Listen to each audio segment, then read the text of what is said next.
Hey everyone. So starting this week, I'll make a couple of videos for smaller names or things that I find interesting in the data I collect. And for this week, these are based on TA flows or delta profiles or volume profiles. These are the names I picked for this week that had some standout stuff. First of all, we have AMD, which has the gap fill here. We have uh, a small bounce on it. Earlier this week, there was a big flow for October 140, and that might start playing out. And when we go to the lower time frame, we see that on the hourly we have a bullish divergence here and bounce in the supply area where the gap was filled. This when this breaks out, when the downtrend is broken, I'm pretty sure this will run. And we have a couple of levels here. First one would be 116, then we have 125, and then this one at the top 130. I would say this was an overshoot. So 130-ish is probably the level, 132. So if this actually starts moving and it breaks out, I think it goes here, maybe gets a rejection, might do this again, and then it will go up. It obviously depends on what the market does as well, but it's looking pretty bullish. And as an extreme move down, 100 is an 100% buy. Like if this continues breaking down, gets rejected, and keeps going down, like 100 is a no question asked buy, and expect to get a move up relatively soon. So keep an eye on AMD next week. uh, and we either bounce from here and break out and move higher, or we go to 100 and then bounce 100% on 100. This is like a very very big level to break. And the flows weren't particularly bullish on Friday, like I said. Neither was volume, but like I said, we had that flow on Wednesday, I think, for 140 for October. Plus, the TA says that it's likely to bounce very, very soon. If it doesn't now on 108, it will do for sure on 100.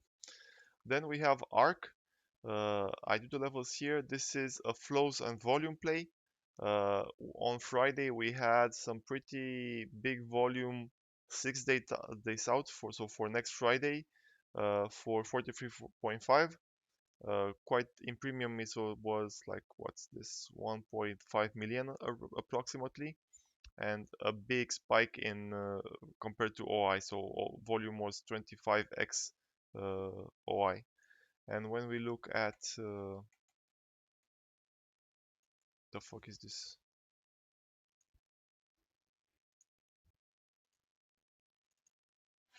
Like this. This was the volume profile for ARK. So 43.5, big spike for next week, and also 45, big spike for next week. This is many times what you usually see in ARK, and the flows are uncontestable. No idea why it would do this kind of move, but someone has to know something when we get this kind of flows.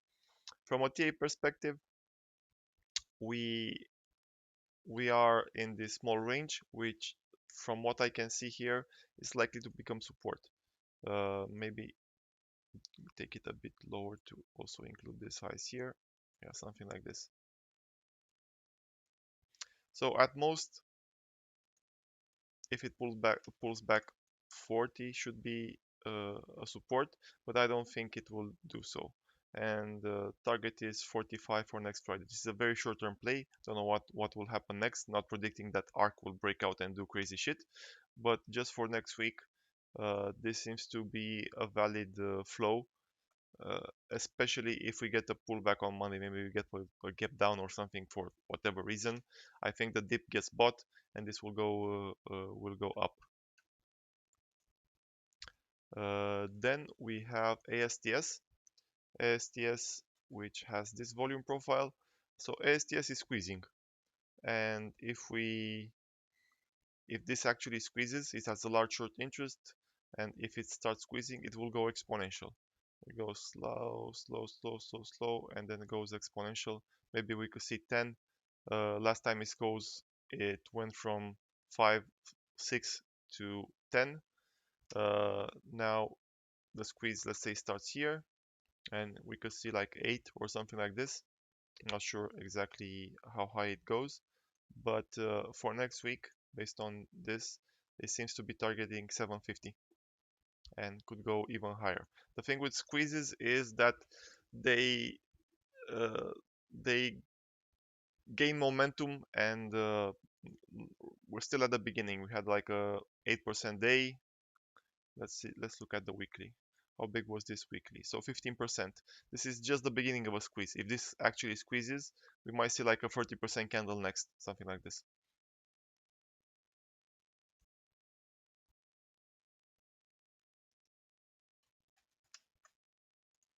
I say the target is this, like this high area here. Also seems to be aligning with this approximately as well.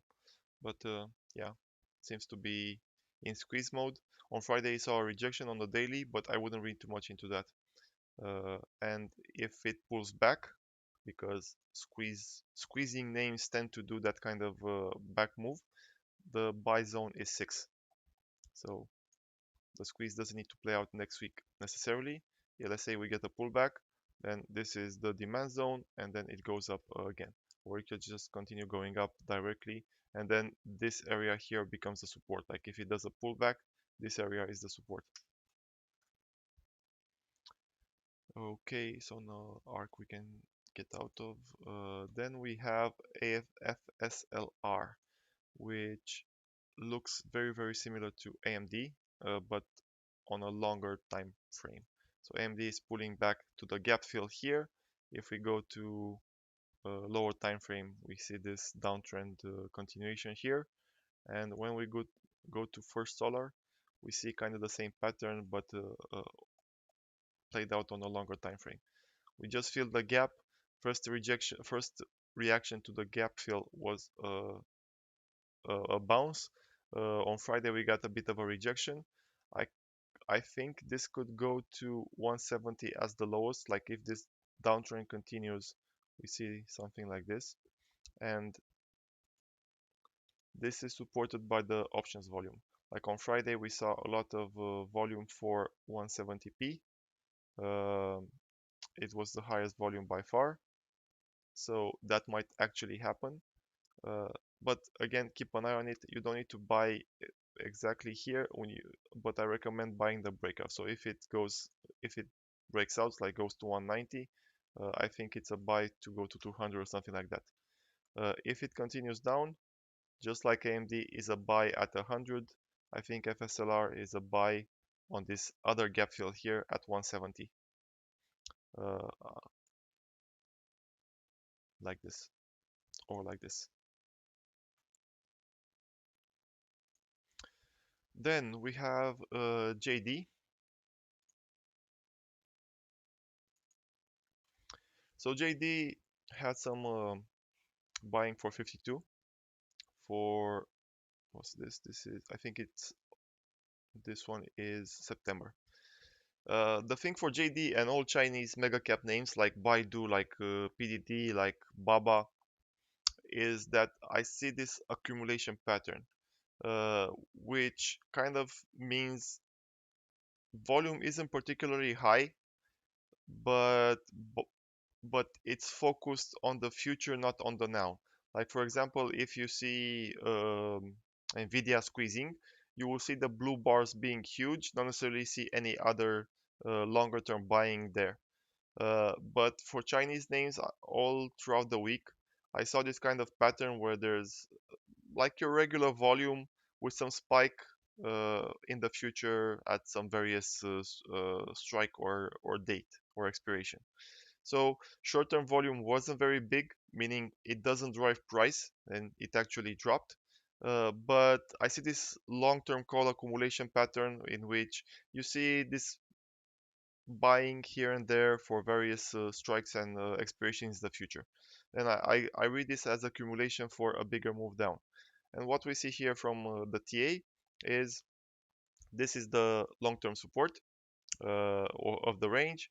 This is the overshoot range, and I would expect it to stop here if it continues down, like 33-ish, 44-ish, and then it starts going up, and we have a clear target to get to the range highs, and most likely even higher.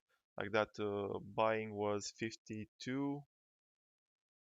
What was the strike? It was 52.5, which would be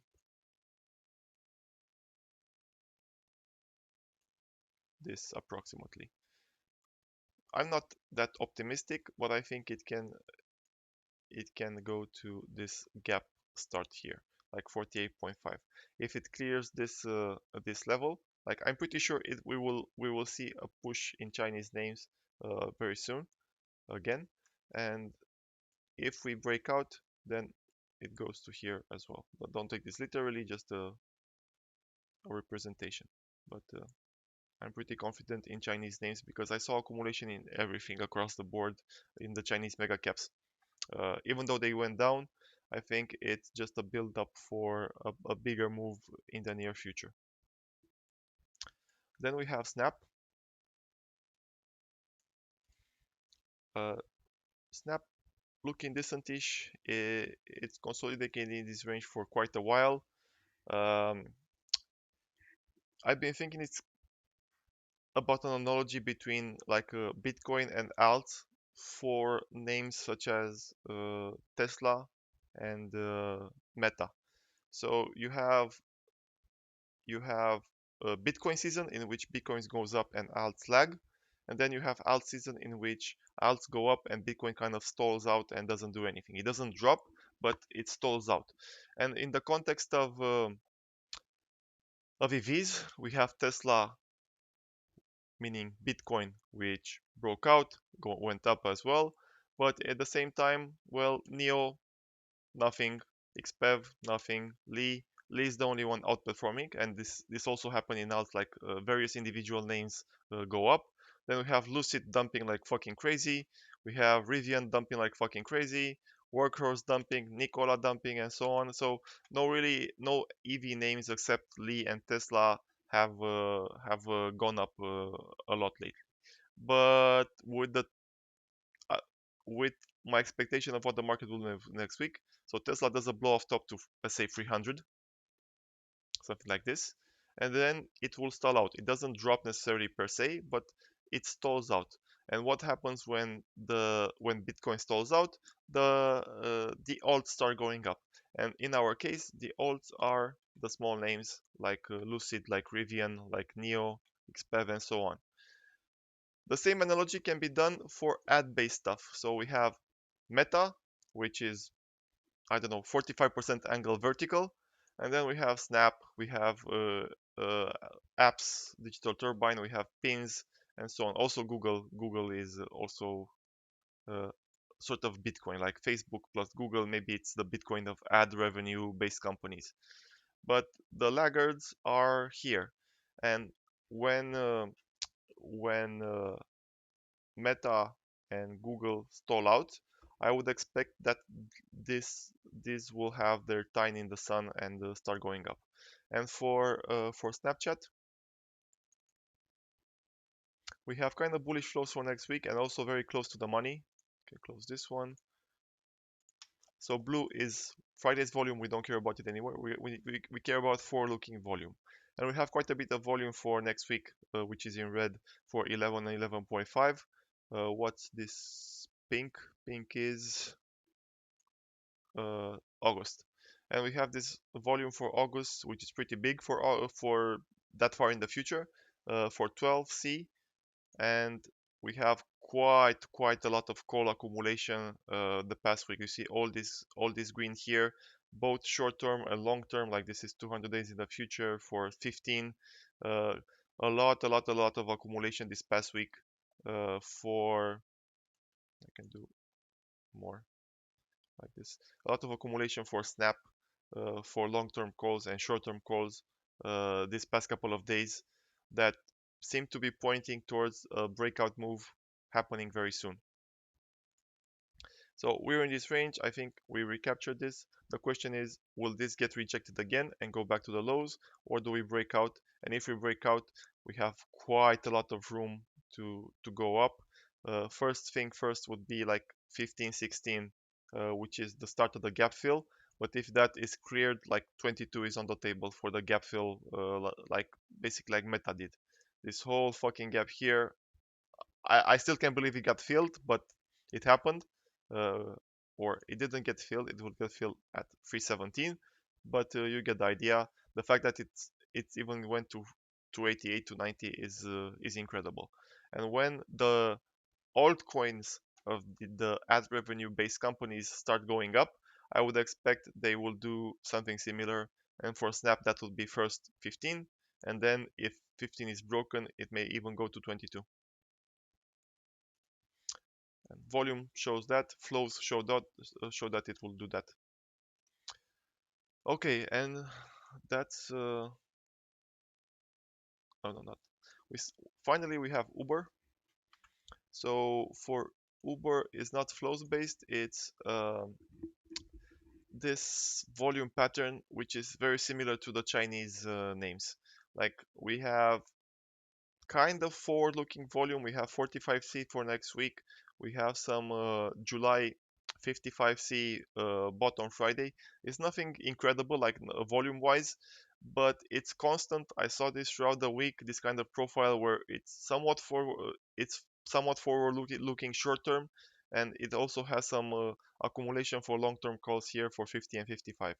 And looking at the TA, it's looking again quite promising. We have this breakout here from the channel. We have this other channel that apparently we're at the top of, but the bigger story is the fact that we are consolidation above this 41, 42 range.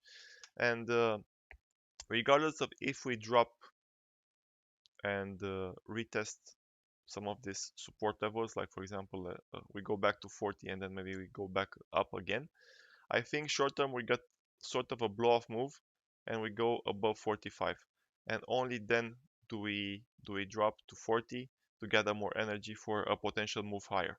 But for now, I kind of expect that we see the blow off move before we get the pullback, and the target is 45. It's at 43 now. uh, Believe it or not, that will do a lot of money if you buy like weeklies at the beginning of the week and we get a move to 45, then get out and move on with your life. So that was everything bullish that I had marked down, or the ones that I thought were worth mentioning, not everything. Then we get to the bearish part, and that is XLF and XLE. No, it's not XLE, sorry, and CRE. So banking in general. XLF. Did I not have the CRE one? No, unfortunately. So just like how bullish uh, Snap was on flows, look at all this red here for CRE and XLF. I think I forgot to take a snapshot of the volume for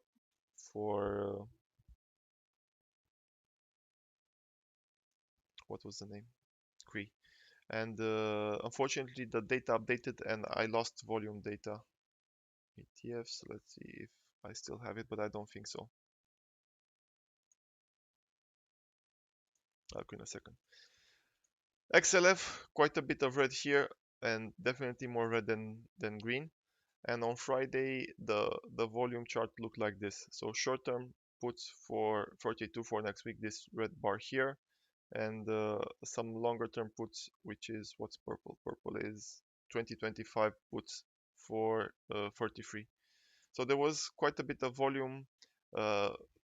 Initially CRE was bearish the entire week, but XLF, this is XLE, XLF was not bearish, it was quite bullish, but at the beginning of the week, but it turned more and more bearish as time passed, and I think some individual names look pretty bad as well, like JPM got a rejection here, um, Goldman Sachs, holy shit, what's going on with Goldman Sachs?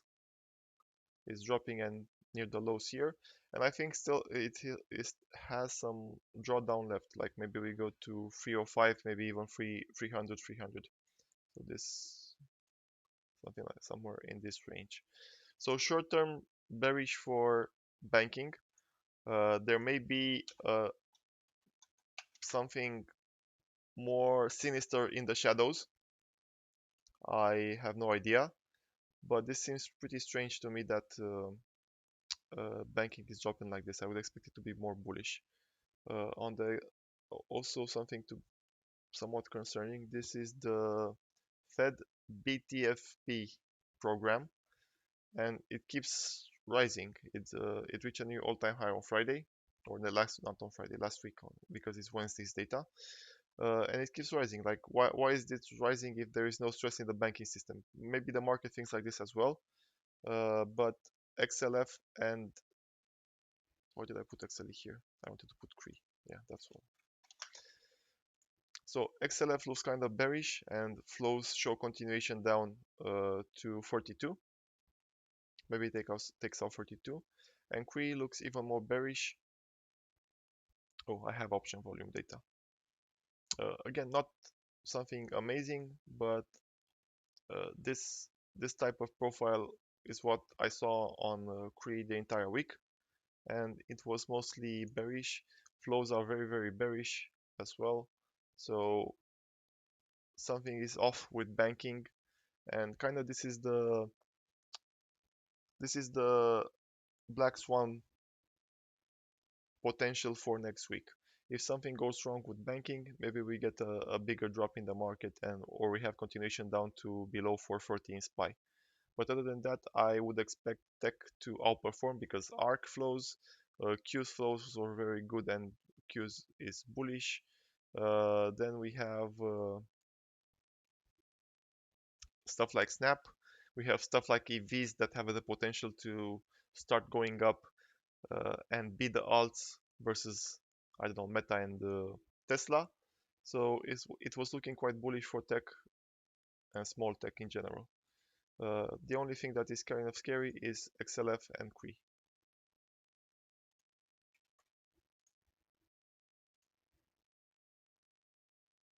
Yeah, I didn't take a snapshot of that one, but yeah, I showed it to you.